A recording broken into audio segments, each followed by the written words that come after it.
I'm going to show you how to fix a mud deflector on a Chevy 4x4. We were at the deer camp and hit a big rut, and we had to replace an old one. This is the old one we had to replace. It is tore up. Here's the part we're going to change. I ordered it off of Amazon.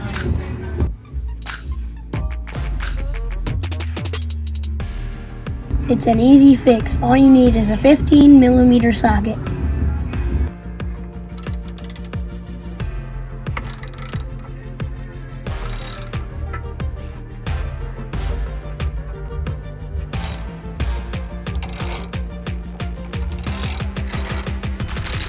Drop it.